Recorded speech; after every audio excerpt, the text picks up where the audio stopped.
नमस्कार मित्रों, आज हम पढ़ने जा रहे हैं पाठ 4, जिसका नाम है जबीर हुसैन। मतलब पाठ का नाम तो सारे सपनों की यार है, पर जिसने उसको लिखा है उसका नाम है जबीर हुसैन। जबीर हुसैन का जीवन परिचय की अगर हम बात करें तो जबीर हुसैन का जन्म 1945 में बिहार के नालंदा जिले के नौनही राजगीर नामक गांव में हुआ था। उनकी प्रारंभिक शिक्षा गांव में ही हुई।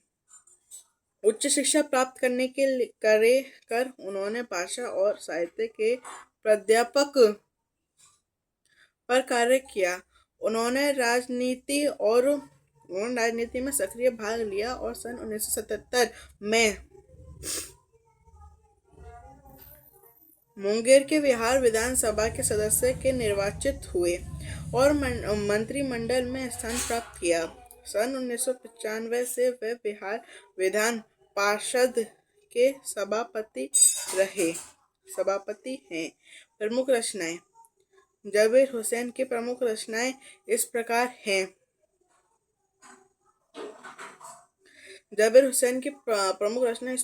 हैं। डोला बीबी की मजार, जो आगे है, अतीत का चेहरा, लोंगा, एक नदी रेत भरी आदि।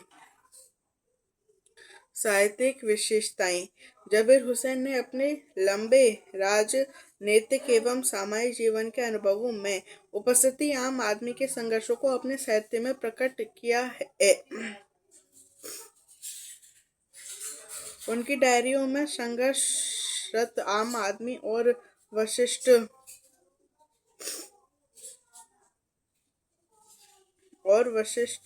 व्यक्तियों के सजीव चित्रण का काफी चर्चा और प्रशंसा हुई। उन्होंने डायरी विधा में एक अभिनव प्रयोग किया है, जो अपनी प्रस्तुति शैली और शिल्प में नवीन है। उनकी भाषा शैली की अगर हम बात करें तो उनकी भाषा शैली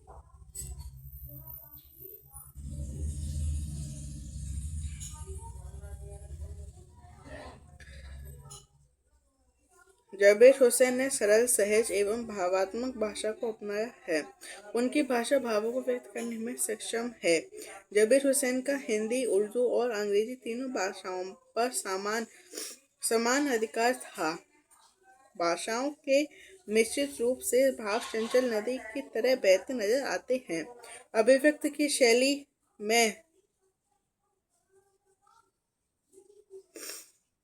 सजीवता का गुण विद्यमान है। सावले सपनों की याद। प्रस्तुत स्मरण लेखक जबीर हुसैन द्वारा डायरी शैली में लिखा गया है। इसमें लेखक ने सुप्रसिद्ध पक्षी विज्ञान सालिम अली की मृत्यु से उत्पन्न दुख व अवसाद को व्यक्त किया है। सालिम अली की मृत्यु के तुरंत बाद उनकी याद में उनका व्यक्ति चित्र अंकित किया गया है। भाषा का प्रवाह और अभिव्यक्ति बहुत ही आकर्षक है। सुनहरे परिंदों का खूबसूरत पंखों पर सवार सांवले सपनों की एक हुजूम मौत की खामोश वादी की तरफ अग्रसर है। कोई रोक टोक सके कहाँ संभव है। इस हुजूम में आगे आगे चल रहे सलीम अली अपने कंधों पर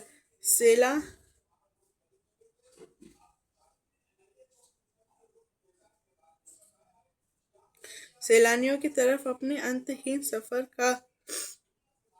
का बोझ उठाए, लेकिन यह सफर पिछले तमाम सफरों से भिन्न है।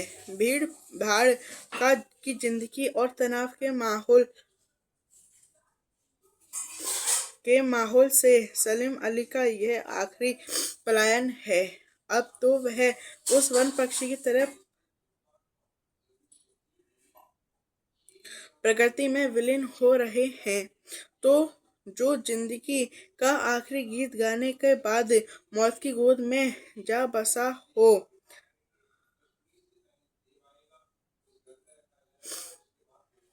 वह अपने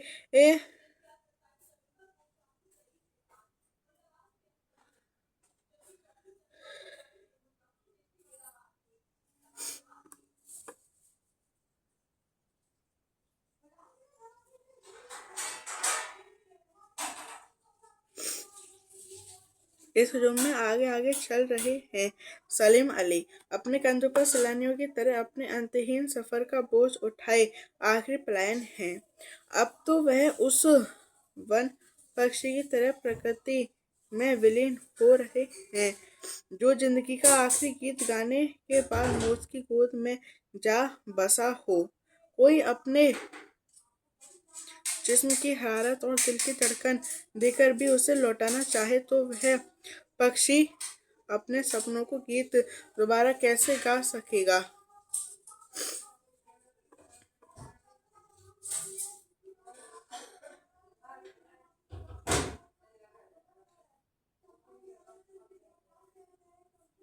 मुझे नहीं लगता कोई कोई इस सोए हुए पक्षी को जगाना चाहेगा। पूर्व वर्षों पूर्व खुद सालिम अली ने कहा था कि लोग पक्षियों को आदमी की नज़र से देखना चाहते हैं, यह उनकी भूल है। ठीक उसी तरह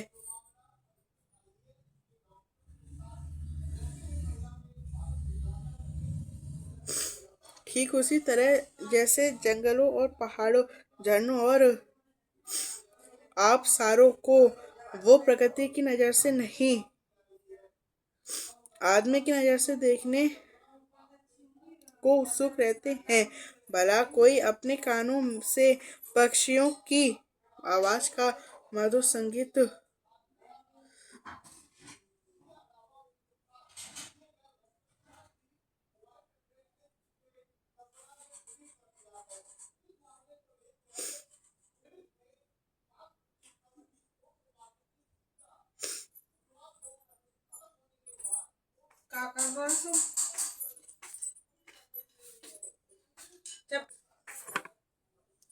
मुझे नहीं लगता कोई सोए हुए पक्षी को जगाना चाहेगा। वर्षों पूर्व खुद सलीम अली ने कहा था कि लोग पक्षियों को आदमी की नज़र से देखना चाहते हैं, यह उनकी भूल है। ठीक उसी तरह जैसे जंगलों और पहाड़ों, झरनों और आबोसारों को वह प्रकृति की नज़र से नहीं, आदमी की नज़र से देखने को उत्सुक रहते हैं।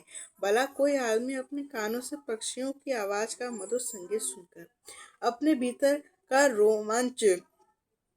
रोमांच का सोता अब उठता महसूस कर सकता है। एहसास की ऐसे ही एक उबड़ खाबड़ जमीन पर जन्मे मिथक का नाम है सालिम अली। पता नहीं इतिहास में कब कृष्ण ने वृंदावन में रासलीला रची थी और शोक गोपियों को अपनी शरारतों का निशाना बनाया था। कब माखन भरे भांडे फोड़े थे और दूध छाली से अपने मुंह भरे थे। कब वाटिका में छोटे छोटे किंतु घने पेड़ों की छां में विश्राम किया था। कब दिल की धड़कनों को एकदम से तेज करने वाले अंदाज में बंसी बजाई थी और पता नहीं कब वृंदावन की पूरी दुनिया संगीत में हो गई थी। पता नहीं ये सब कब हुआ था, लेकिन कोई आज भी वृंदावन जाए तो नदी का सांवला पानी उसे पूरे घटनाक्रम की याद दिला देगा। हर सुबह सूरज निकलने से पहले जब पतली कलियों से उत्साह पर उत्साह भरी भीड़ नदी की ओर बढ़ती है तो लगता है जैसे उस भीड़ को चीर कर अचानक कोई सामने आएगा और बंसी की आवाज पर सब किसी के कदम थम जाएंगे। हर शाम सूरज ढलने से पहले जब वाटिका का माली सैलानियों को हिदायत देगा तो लगता है जैसे सब कुछ ही क्षणों में वो कहीं से आ टपकेगा और संगीत का जादू वाटिका के पूरे माहौल पर छा जाएगा। वृंदावन में कभी कृष्ण की बांसुरी के जादू से खाली हुआ है क्या? इस पाठ के लेखक शव यात्रा को सारे सपनों का हुजूम क्यों मानते हैं?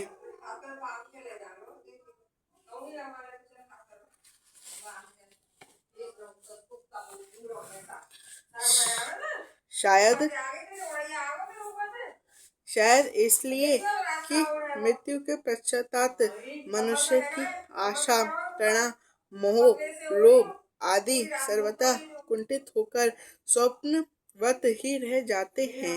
शव यात्रा में शामिल लोगों का झुंड भी कहने लगता है, बेचारे के ख्वाब कितने ऊंचे थे लेकिन पूरा न कर पाया। सेकंड, सलीम अली मृत्यु को भीड़ भाड़ के जीवन और तनाव भरे माहौल का आखिरी पलायन क्यों कहते हैं? उनके अनुसार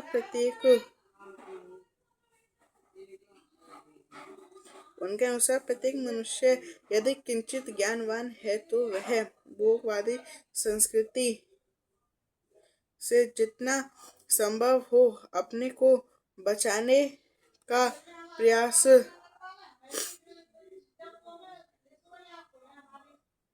अवश्य करता है तथा खान पान के सादगी एवं अच्छे विचारों को महत्व देता है। इस बचाव या प्रतिरक्षा को ही शायद उन्होंने पलायन कहा है। सलीम अली का ऐसा क्यों मानना है कि मनुष्य का प्राचीन इतिहास उसका पीछा करता रहता है? उदाहरण के तौर पर सलीम अली आज के हजारों वर्ष पूर्व हुए तथाकथित कृष्ण अवतार की यादें वृंदावन नामक स्थान में पहुंचते ही आने की बात करते हैं। यह सर्वथा सत्य है। स्थान प्रधानम न च बलनम प्रदायम अर्थात बल नहीं बल्कि स्थान प्रदान है। लेखक के अनुसार सावला पानी कौन सी नदी का है? ऐसा क्यों कहते हैं?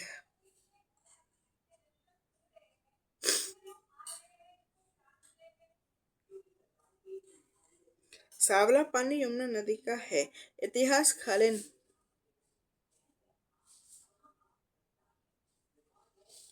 इतिहासकालीन यमुना के जल को भी सावला जल कहा गया है और यह आज भी सावला ही है अर्थात इतिहास कभी मरता नहीं है। सलीम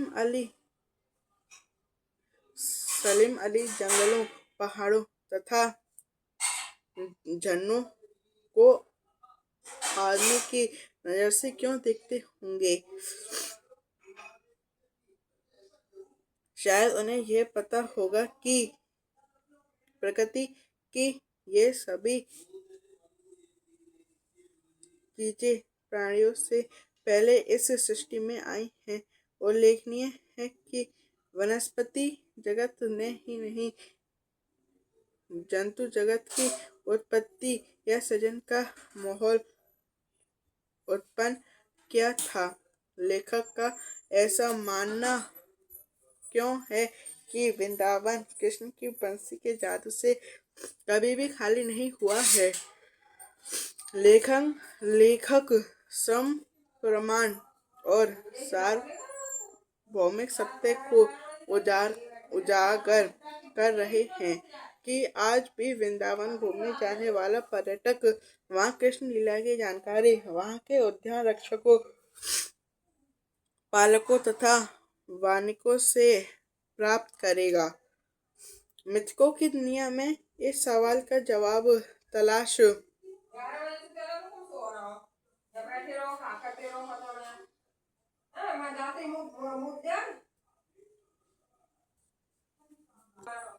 सालिम अली जंगलों, पहाड़ों तथा झरनों को आदमी की नज़र से क्यों देखते होंगे? शायद उन्हें यह पता होगा कि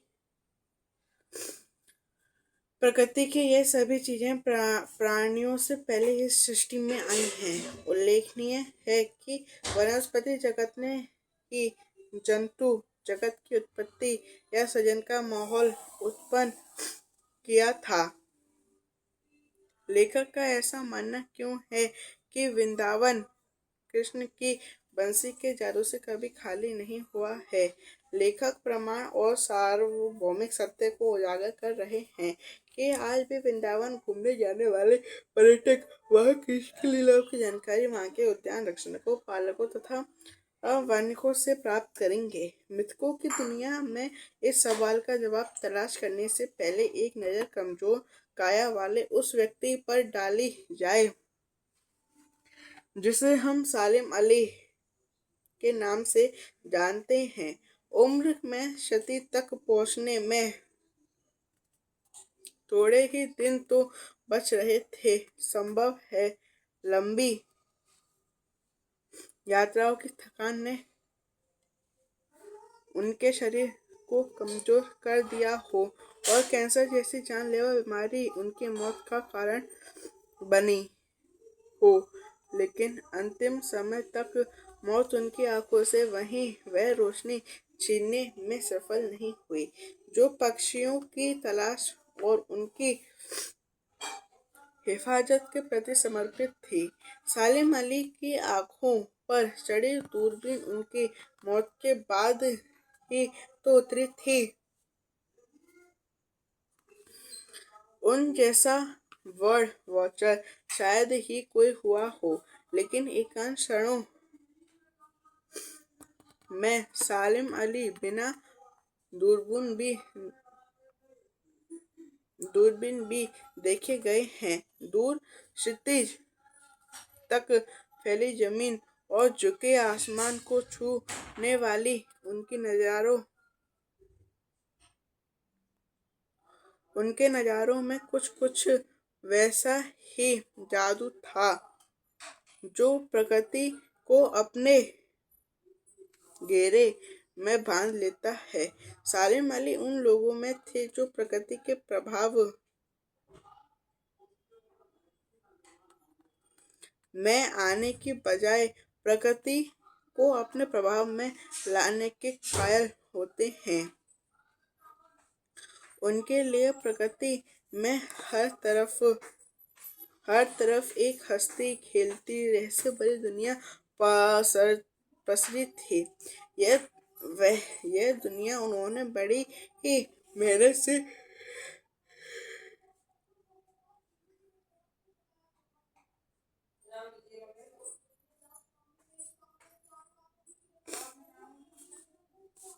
अपने लिए गढ़ी थी। इसके गढ़ने में उनकी जीवन साथी तमीना ने काफी मदद पहुंचाई थी। तमीना स्कूल के दिनों में उनकी सहपाठी रही थी। मिथकों का क्या अर्थ है?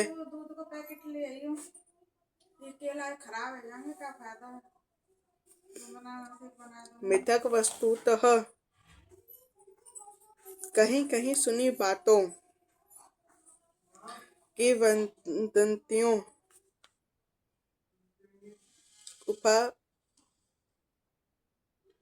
उपाख्यानों, कपोल कल्पित तथा दादी की कहानियों, चुटकुलों आदि को कहा जाता है।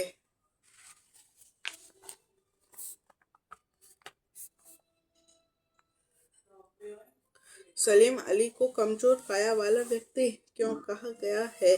उन्हें कैंसर जैसी जानलेवा बीमारी ने अपने शिकार बना लिया था। इसी कारण वे उस गात्र या दुबले पतले शरीर के थे। सलीम अली का परिचय कैसे व्यक्ति के रूप में दिया गया है? पक्षियों के संरक्षक, पोषक को, उनके विविध प्रजातियों को खोजे खोजने वाले महापुरुष के रूप में।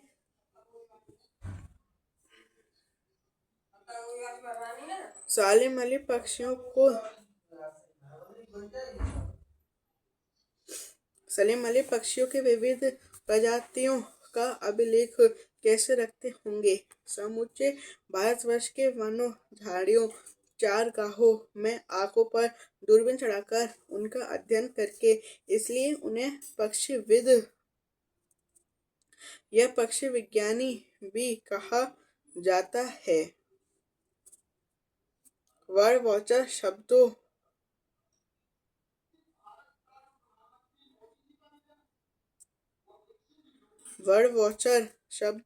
का क्या अर्थ है? इनका अर्थ है पक्षियों को खोजने, देखने, अध्ययन करने तथा परीक्षण और प्रयोग करने वाली व्यक्ति। सलीम अली बर्ड वॉचर ही था। सलीम अली ने अपने लिए कौन सी हस्ती खेलते रहस्यमय दुनिया गढ़ी थी? ये दुनिया थी विविध किस्म के पक्षियों, आकाश एवं जलमंडल दोनों में कि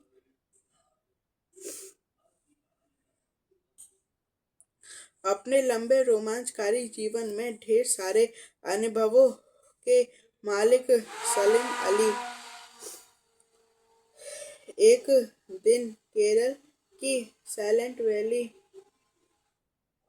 को रेगिस्तानी हवा के झोंकों से बचाने का अनुरोध लेकर चौधरी चरण सिंह से मिले थे।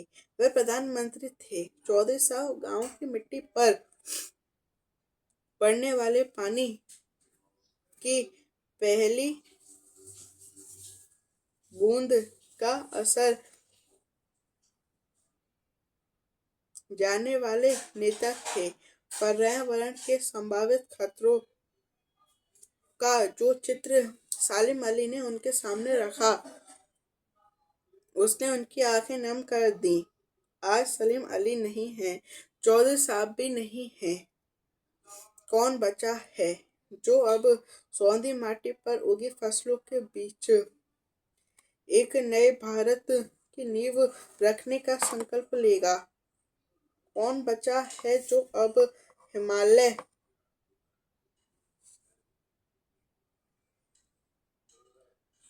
और लद्दाख की बर्फीली जमीनों पर जीने वाले पक्षियों का वकालत करेगा? सलीम अली ने अपने आत्मकथा का नाम रखा था फॉल ऑफ अ स्पैरो। मुझे याद आ गया, डीएच लॉरेंस के बाद लोगों ने उनकी पत्नी फ्रीडा लॉरेंस से अनुरोध किया कि वह अपने पति के बारे में कुछ लॉरेंस से अनुरोध किया कि वह अपने पति के बारे में कुछ लिखें। फ्रीडा चाहती तो ढेर सारी बातें लॉरेंस के बारे में लिख सकती थी, लेकिन उसने कहा, मेरे लिए लॉरेंस के बारे में कुछ लिखना असंभव सा है। मुझे महसूस होता है मेरी छत पर बैठने वाली गौरैया लॉरेंस के बारे में ढेर सारी बातें जानती है।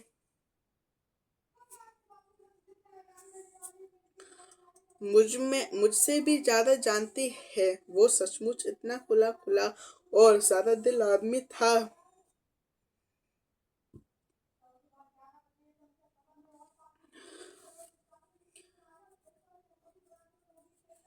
मुमकिन है लॉरेंस मेरी रगों में, मेरी हड्डियों के समाया हो, लेकिन मेरे लिए कितना कठिन है उसके बारे में अपने अनुभवों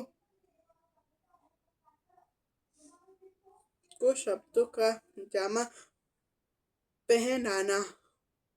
मुझे यकीन है मेरी छत पर बैठी गौरैया उसके बारे में और हम दोनों के बारे में मुझे ज्यादा जानकारी रखती है। जटिल प्राणियों के लिए सालिम अली हमेशा एक पहले बने रहेंगे। बचपन के दिनों में उनकी एयर गन से घायल होकर गिरने वाले नीलेकंठ की वह गौरैया सारी जिंदगी उन्हें खोज के नए नए रास्तों की तरफ ले जाती रही। जिंदगी की ऊंचाइयों में उनका विश्वास एक क्षण के लिए भी डिगा नहीं। वह लॉरेंस की तरह नेस गिर्क जिंदगी का प्रतिरूप बन गए थे। सालिम अली प्रकृति की दुनिया में एक टापू बनने की बजाय अथाह सागर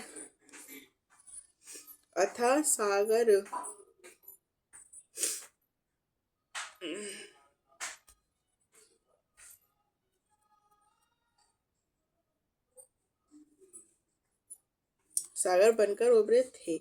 जो लोग उनके भ्रमणशील स्वभाव और उनके यायावरी से परिचित हैं, उन्हें महसूस होता है कि वे आज भी पक्षियों के सुराग में ही निकले हैं और बस अभी गले में लंबी दूरबीन लटकाए अपने खोजपूर्ण नतीजों के साथ लौट आएगी।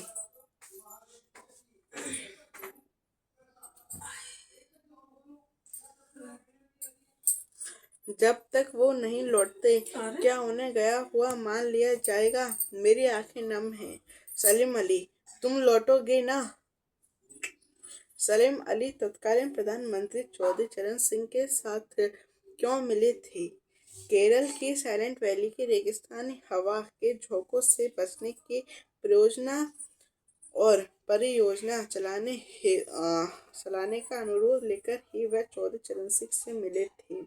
पर्यावरण के संभावित खतरों के बारे में सलीम अली उन सुनकर चौधरी चरण सिंह की प्रतिक्रिया क्या रही? चौधरी चरण सिंह वनस्पति जगत के और जंतु के संभावित विनाश के खतरों से परिचित होकर इतने प्रभावित हुए कि रोने लगे। उन्होंने सलीम अली को तुरंत इस योजना पर कार्य करने तथा उनसे यथोचित सहायता मांगने की बात की।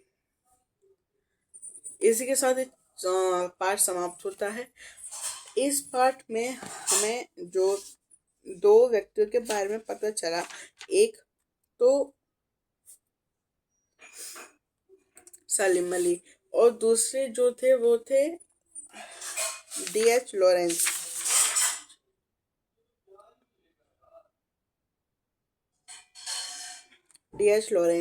ये दोनों ही जो थे पक्षियों के जानकार थे, जिनमें से जो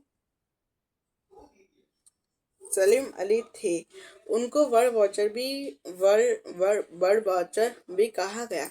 बर्ड वॉचर शब्द से हमें क्या अर्थ आता है? मतलब चिड़ियों को देखने वाले व्यक्ति में से। पर चिड़ियों को तो हम भी देखते हैं, आप भी देखते हैं, सभी देखते हैं। तो उस चीज के लिए उन्हें बर्ड वॉचर किस लिए कहा गया? इससे हमारे समझ में आता है, उससे हमारे ये समझ में आता है कि जो बर्ड वॉचर सलीम अली थे उन्होंने सभी प्रकार के चिड़ियों को देखा था। मतलब उनकी सभी नस्ल, उनकी सभी प्रजातियां एवं सभी प्रकार की जो भी चिड़ियाँ थी सभी प्रकार की। और सलीम अली को भी चिड़ियों का वैज्ञानिक कहा गया था। जब उनकी मृत्यु हुई तो जब उनकी पत्नी से पूछा गया, जो कि लॉरेंस फ्रीडा थी, जब उनकी पत्नी की वाली कहानी पढ़ रही है, लॉरेंस वाली कहानी पढ़ी जा रही है। लॉरेंस फ्रीडा जो थी उनकी धर्म पत्नी थी। जब उनकी मृत्यु हुई डी.एच. लॉरेंस की, तो जैसे मीडिया होती है या और लोग होते हैं, उन्होंने उनसे कहा कि आप अपने पति के ऊपर एक किताब क्यों नहीं लिखती या उनके ऊपर कहानी क्यों नहीं लिखती। जब उन्होंने कहा कि मैं कहानी तो लिखूं अपने हस्बैंड के ऊपर, पर मुझसे बेहतर जो है मेरे छत पर बैठने वाली कोयल या स्पैरो जो है वह उनके बारे में ज्यादा अच्छे हम्म, हमसे अच्छा मुझसे अच्छा जानती होगी। कह रही हूँ ना मैं हाँ कह रही तो जैसे कि उनने बताया कि मेरी छत पे बैठने वाली गौरैया मुझसे ज्यादा बेहतर बताएगी। जब उन्होंने ये बात बोली तो बहुत से लोगों का इम्प्रेशन जो है अलग का रहा होगा। फिर उन्होंने बोला कि यहाँ तक कि वो इतने खुले दिल के आदमी थे, इतने खुले आदमी थे कि वो हर किसी को उनके बारे में पता है। और जो हमारे छत पर बैठने वाली गौरैया है वह तो यहाँ तक कि उनके बारे में ही नहीं हमारे बारे में भी खूब अच्छे तरीके से जानती होगी। तो ये जो दो इंसान हैं इन्होंने पूरे भारत में जितने भी वर्ड हैं उनके सबके बारे में रिसर्च की थी। धन्यवाद।